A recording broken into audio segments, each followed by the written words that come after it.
Hello VR addicts, welcome to my channel. I am Paolo Trianni and today we're going to do a review of the Wizard's Dark Times, and I've been learning their fireball spell, so check it out. Yeah, oh no, not there. Oh, I didn't mean those kind of fireballs. Don't laugh. Oh yeah, that's a spicy meatball.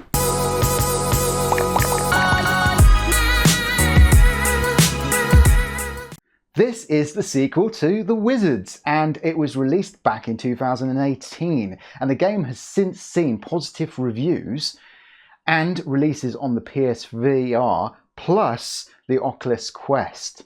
Carbon Studios has brought us the next fantasy wizard game called The Wizard's Dark Times. Has the graphics improved? Well, the game seems sharper and cleaner than its predecessor. Also, the lighting has improved, and better lighting definitely makes it look overall a better graphical game. Other than that, they're very similar to its old game, The Wizards, but not like that was not pretty. It was extremely pretty game.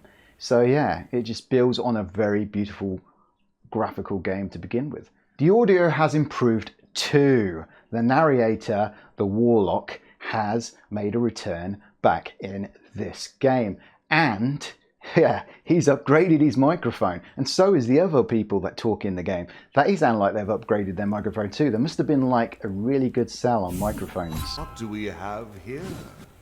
An artificer's workspace. An inert contraption. Do you think it works?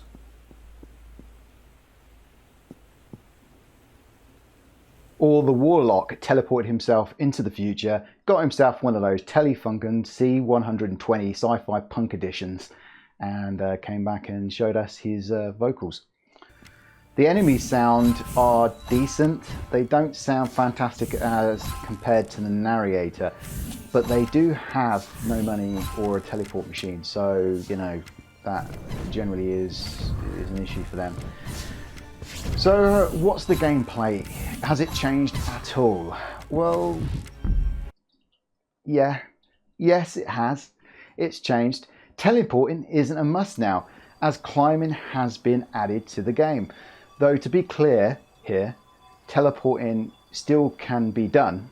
It's just you've got the choice of not doing it at all anymore and playing the whole game through without having to use teleport, which I love because teleport breaks immersion a little bit. But if you're motion sickness, you know, if you get that, then it's still there as well. So yes, fantastic. Also, you can play the game all the way through without having to return or being forced to return to the sanctuary, which is also brilliant. There are circle checkpoints that pop up every now and then, and these can teleport you back to your hub, which was previously known as the sanctuary. It's now called the hub. So yeah, they look amazing as well. And when they pop up, they make a great sound, like loads of rocks grinding kind of sound. It's almost like the Stargate SG-1, but with rocks instead. Those wizards at Carbon Studios, and I'm not sorry for the pun, have added more options this time around. There are movement settings with this time around smooth turning. Yes, they've added smooth turning this time around. I'm pretty sure that wasn't in the original Wizards. There is also graphical settings with a render scale. I feel spoiled for the amount of options where I can tweak and fine tune this game. It is incredible they added all that. And a nice one there. The spells have changed somewhat little. I mean, you still do all the movements to cast them, but generally they have changed. There's some really exciting spells up in there, and the graphical, physical prowess of the whole thing is just crazy. I mean, there's sparks and everything, and it's just beautiful to look at, and it's definitely an improvement over its predecessor.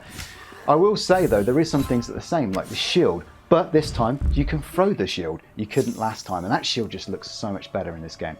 And the fireball looks better, but it also has you know, the ability to be used as a torch in really dark areas. And they put really dark areas specifically in the game so you can use that as a torch, and it works very well. Also, it doesn't work in rain. Yes, they've added rain in the game. In certain areas of the game, there might be rain. Your fireball's not going to work.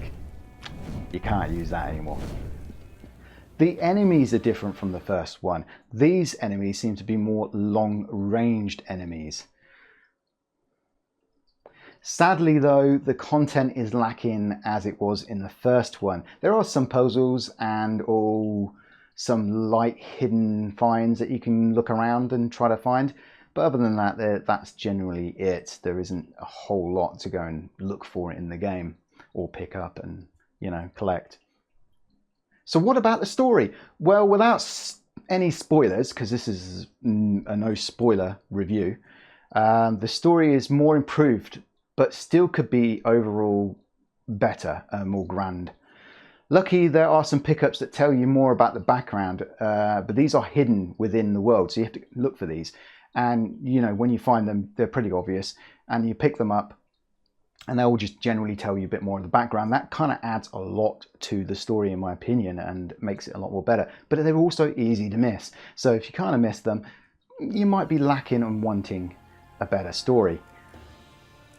But that's all I can say really about the story. I think it's generally definitely more appealing to me, this story, than the Wizards, the first game.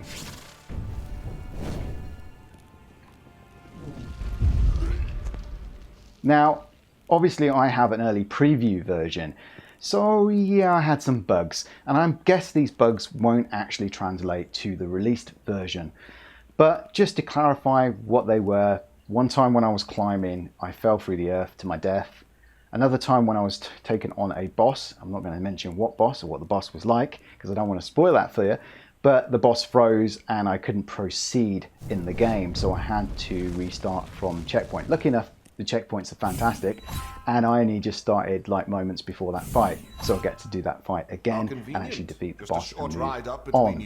They were pretty much the only bugs I found, and I'm pretty much sure they won't be in a release version of the game, so don't worry about that. So, is this worth a buy? Is this any good? I would say, oh yeah. Yeah, it's such a good game. It's so much fun. It's so addictive. You feel like a badass when you're playing this game. I mean, it just left me wanting more. It made me wanting DLC. If I'm wanting DLC, that's got to say something about a game. Yeah, the story could have had a bit more depth, but it wasn't bad. You know, there could have been a lot more content in it, and that kind of is a little bit disappointing. But Jesus, do you feel like a badass? I mean, when you bring up a fireball and you're whacking fireballs out and you've got a shield coming out, you've got it all down. You know, you've got all your different spells down, yeah? Without giving away what those spells are like, because I don't want to spoil anything. But they, you know, when you do all that, all on a bunch of enemies coming towards you, you just feel an absolute badass. It is a great feeling game. And no doubt at some point in there, when I go back to the hub, I could probably find out that I can make it a lot more difficult. There is difficulty settings as well. 3 of them, I believe, but they probably would add a 4th. Who knows? Yeah, overall, recommended, a must-buy for any VR addict, in my general opinion. So if you like this video, please give me a like and also subscribe, because it goes straight to the heart. Hit that bell button if you want to watch more VR content like this one. And if you've got any comments, leave them below. Thank you for watching. I love you long time, and yeah, ciao.